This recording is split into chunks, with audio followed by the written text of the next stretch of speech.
चित्रकला प्रावैधिक कक्षा 12 केवल प्रश्न पत्र के अंतर्गत आज हम दीर्घवृत्त संबंधित एक सवाल को सॉल्व करेंगे। दीर्घवृत्त हमें ज्ञात है कि बहुत सारी विधियों से बनाया जाता है, लेकिन परीक्षा में प्रतिच्छेदी चापों पर आधारित दीर्घवृत्त बनाने के लिए कई बार पूछा जा चुका है और बड़ा ही महत्वपूर्ण है। तो आइए आज हम परीक्षा की दृष्टि से आपके सामने एक प्रतिच्छेदी चापों पर आधारित वृत्त की रचना करके हम आपको दिखाते हैं।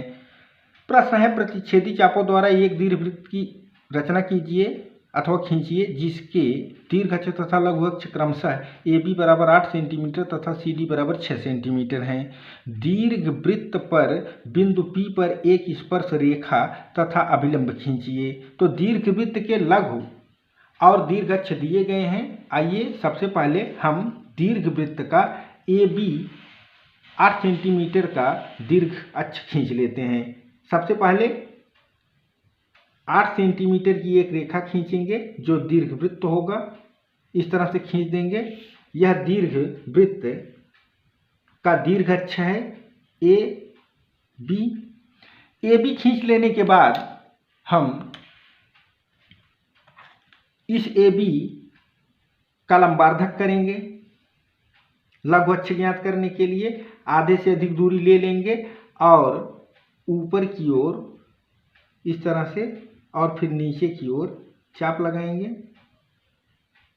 इस प्रकार से चाप लगा देंगे और फिर इन चापों को मिलाते हुए चाप बिंदु को एक दूसरे के आमने सामने करते हुए पटरी की मदद से इस प्रकार से एक रेखा खींच देंगे। इस प्रकार से खींच देंगे और खींचने के बाद अब हम देख रहे हैं कि CD 6 सेंटीमीटर का लघु अक्ष है, तो हम गोला प्रकार में 3 सेंटीमीटर भर लेते हैं। इस प्रकार 3 सेंटीमीटर की रेखा भरेंगे और ऊपर की ओर 3 सेंटीमीटर यहाँ काट लेंगे और फिर नीचे की ओर भी 3 सेंटीमीटर इस तरह से काट लेते हैं। और काटने के बाद बढ़ी हुई रेखा को हम सावधानी पूर्वक इस तरह से मिटा देंगे। सावधानी पूर्वक मिटा दिए। अब हमारे दोनों बिंदु ऊपर नीचे प्राप्त हो गए जो हैं C और D। C और D। इस प्रकार से 8 सेंटीमीटर की AB दीर्घ अक्ष रेखा और 6 सेंटीमीटर की CD लघु अक्ष रेखा हमें प्राप्त हो गई। इसको हम लिख देंगे 8 सेंटीमीटर और यह रेखा है 6 सेंटीमीटर। तो इस प्रकार हम लिख देंगे। इसके बाद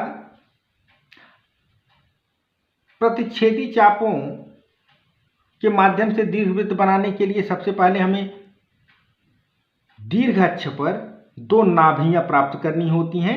नाभि कैसे प्राप्त की जाती है? सबसे पहले C पर हम गोला प्रकार की नोक रखेंगे और गोला प्रकार को आगे की ओर बढ़ाएंगे। फिर दीर्घ अक्ष A और B पर इस प्रकार से हम दीर्घ अक्ष को काटती हुई इस प्रकार से वह रेखा खींचेंगे चाप के माध्यम से जो A और B को 2 जगह चाप के माध्यम से काट देती है। 2 जगह जहां पर काटती है वो हमारी 2 नाभियां प्राप्त हो जाती हैं जिसको हम नाभि कहते हैं। और नाभि को अंग्रेजी अक्षर N से व्यक्त करते हैं, तो दोनों तरफ हमने N लिख दिया। अब N की अलग अलग पहचान हो इसलिए पहले वाले को N को हम N1 नाम दे देते हैं और दूसरे वाले N को N2 नाम दे देते हैं। इस तरह से हमको 2 नाभियां प्राप्त हो गई। अब इन दोनों नाभियों में से किसी, चाहे N2 से अथवा N1 से, इस केंद्र बिंदु से N1 बिंदु तक 3 समान भाग हमें करने हैं। 3 समान भाग करने हैं, चाहे हम इधर करें अथवा इधर करें। तो गोला प्रकार में हम एक आनुपातिक दूरी ले लेते हैं और केंद्र पर इस तरह से रख करके पहला बिंदु लगा लेते हैं, फिर उसके बाद दूसरा बिंदु लगा लेते हैं और उसके बाद तीसरा बिंदु लगा लेते हैं। ये 3 बिंदु प्राप्त हो जाने के बाद हम इनका नाम लिख देते हैं 1 2 3। ये 3 बिंदु हमको प्राप्त हो गए जो समान हैं। अब उसके बाद हम चाप लगाने की प्रक्रिया शुरू करते हैं। चाप लगाने के लिए सबसे पहले हमको A और 1 की दूरी लेना है, फिर A2 की दूरी लेना है और उसके बाद A3 की दूरी लेना है और लेने के बाद ऊपर नीचे चाप लगाने हैं। यह प्रक्रिया आगे तक बढ़ती जाएगी। तो चलिए हम शुरू करते हैं। सबसे पहले N जो बीच में है, उसके बाद 1 है, 1 से A की दूरी लेंगे, 1 से A की दूरी ले लेंगे। अब 1 से A की दूरी हमने गोला प्रकार में भर रखा है, तो जाएंगे हम N1 पर। कहाँ? N1 पर। N1 पर गोला प्रकार की नोक रख करके ऊपर की ओर हमने एक चाप लगा दिया। आप चाप पेंसिल से लगाएंगे, हल्का लगाएंगे, वीडियो में स्पष्ट दिखे इसलिए हम पेन का प्रयोग कर रहे हैं। तो N1 से हमने ऊपर नीचे की ओर चाप लगाया, फिर उसके बाद N2 से भी हम ऊपर और नीचे की ओर चाप लगा देंगे। ऊपर की ओर चाप लगा दिया हमने और नीचे की ओर। आप चाप हल्का लगाएंगे अथवा डॉटेड लगाएंगे। उसके बाद फिर हम 2 से A तक की दूरी लेते हैं, A2 की दूरी। A2 की दूरी लेने के बाद फिर हम N1 से ऊपर की ओर चाप लगाएंगे, नीचे की ओर चाप लगाएंगे। उसके बाद फिर N2 से ऊपर की ओर चाप लगाएंगे और फिर नीचे की ओर चाप लगाएंगे। ध्यान रहे कि चाप छोटा नहीं होना चाहिए, नहीं तो कटने में दिक्कत होगी और पुनः यही प्रक्रिया दोहरानी होगी। उसके बाद हम A और 3 की दूरी, क्योंकि 1 2 की ले चुके हैं, तो 3 पर गोला प्रकार की नोक रखते हैं और A की दूरी गोला प्रकार में भरते हैं। फिर वही प्रक्रिया N1 पर गोला प्रकार की नोक और ऊपर की ओर हमने चाप लगाया और फिर नीचे की ओर चाप लगा दिया। उसके बाद N2 से भी ऊपर की ओर चाप लगाया और नीचे की ओर चाप लगा दिया। अब एक तरफ चाप लगाने की प्रक्रिया पूरी हो गई। दूसरा चाप जो कि इन चापों को काटेगा, प्रतिच्छेदित करेगा, उस चाप को लगाने के लिए हम B पर गोला प्रकार की नोक रखते हैं और A की दूरी भरते हैं। B पर गोला प्रकार की नोक रखते हैं और 1 की दूरी भरते हैं, 1 की दूरी। यह 1 की दूरी भरने के उपरांत फिर N1 से हम ऊपर नीचे चाप लगाएंगे। तो B की तरफ जो चाप लगे हैं इस पर ऊपर नीचे चाप लगाएंगे तो 2 जगह कट जाएगा। फिर उसके बाद N2 से वही प्रक्रिया करेंगे, ऊपर नीचे चाप लगाएंगे तो पहला चाप ऊपर नीचे वाले कट जाएंगे। उसके बाद B से 2 की दूरी लेंगे, फिर 3 की दूरी लेंगे। तो आपकी बारी है 2 की, तो 2 की दूरी हमने ले लिया।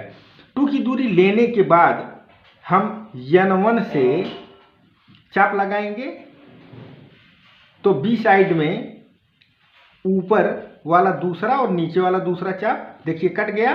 और उसके बाद फिर N2 से A साइड में ऊपर नीचे के दूसरे चाप कट गए। उसके बाद फिर B3 की दूरी लेंगे, B3 की दूरी ले करके N1 से हम B साइड में तीसरे चाप को काट दिए और फिर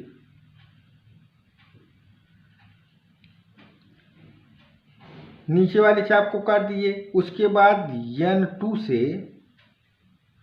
हमने A साइड में दोनों चापों को काट दिया। इस तरह से कट जाने के बाद अब हमें पेंसिल की मदद से हाथ से ही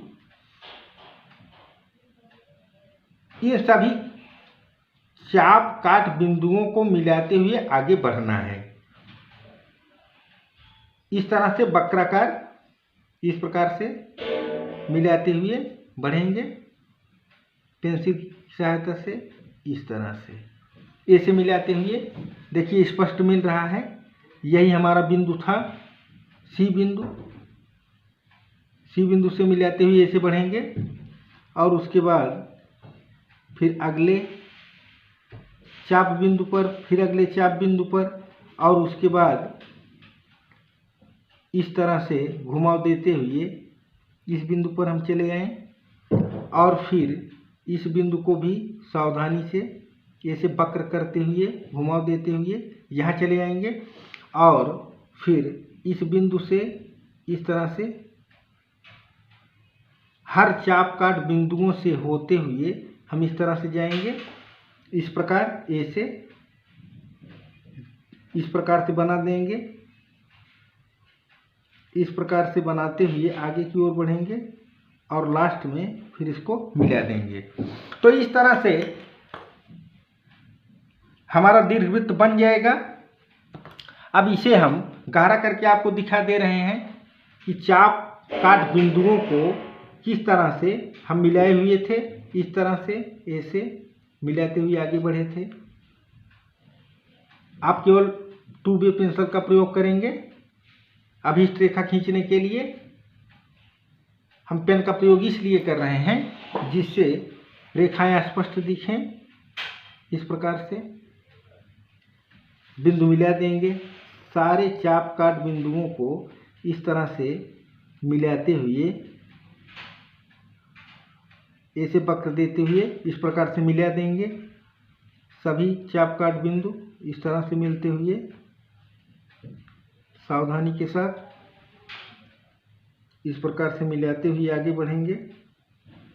इसमें सावधानी रहे कि कहीं रेखा मोटी पतली अथवा टेढ़ी न होने पाए।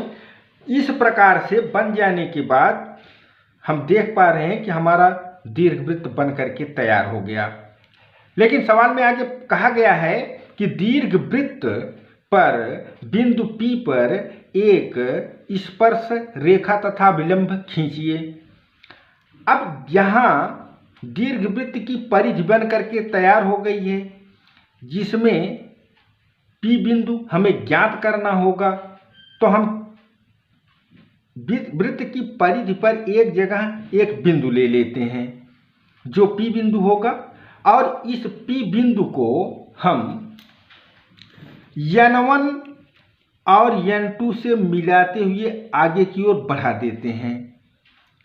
N1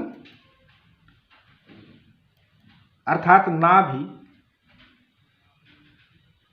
इस तरह से उसी बिंदु से मिलाते हुए बढ़ाएंगे।